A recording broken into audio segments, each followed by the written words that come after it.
নমস্কাৰ সকলোকে এপিএসসি ফলৰ পৰা প্ৰকাশ পোৱা পৰীক্ষা সম্বন্ধীয় আনটা ইম্পৰ্টেন্ট খবৰ আপোনালোকক দিব লৈছো নটিফিকেশন চাই লওক দিছে এক্সামটো হৈছে assistant account officer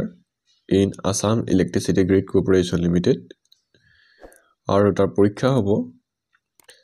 6 April Sunday 2025 আৰু এই প্ৰগ্ৰামখন দিছে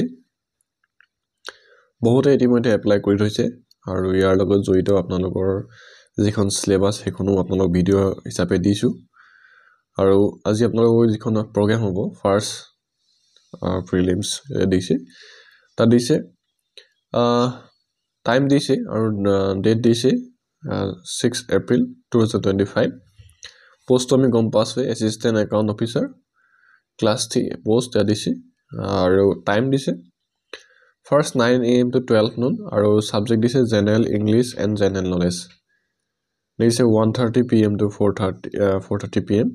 mathematics and optional paper ইয়াৰ লগত দিছে no intimation letter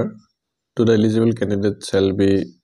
sent separately by post the list of candidate shall be uploaded on 25 March 2025 and e-admission certificate on 1st April 2025 in the Commission's official website or website to www.apsc.nic.in.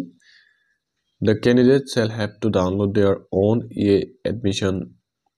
certificate from the aforesaid website.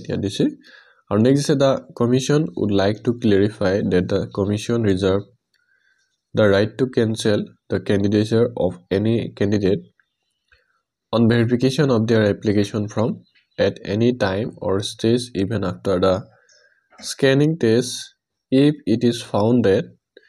they do not fulfill any of the eligibility criteria condition as per terms of aforementioned web advertisement. And already say PWBD candidates willing to apply for a skip for the said scanning test may inform in the writing with supporting document to the Commission or send mail to apsc-asm@nic.in on before 26 March 2023. With যি সকলে already apply কৰি থৈছে আৰু যি সকলে প্ৰস্তুতি চলাই আছে তেওঁলোকে ভালদৰে প্ৰস্তুতি চলাওক আৰু আগন্তুক দিনত সফলতা লাভ কৰক তাৰে কামনা কৰিলো ভিডিও যদি ভাল লাগিছে আপোনালোকে এটা লাইক আৰু এটা সাবস্ক্ৰাইব কৰিব নাপাহৰিব আৰু আপোনাৰ বন্ধু-বান্ধৱক ভিডিওটো শেয়াৰ কৰি দিব যাতে তেওঁলোকেও এই বিষয়ে সজাগ হয় ধন্যবাদ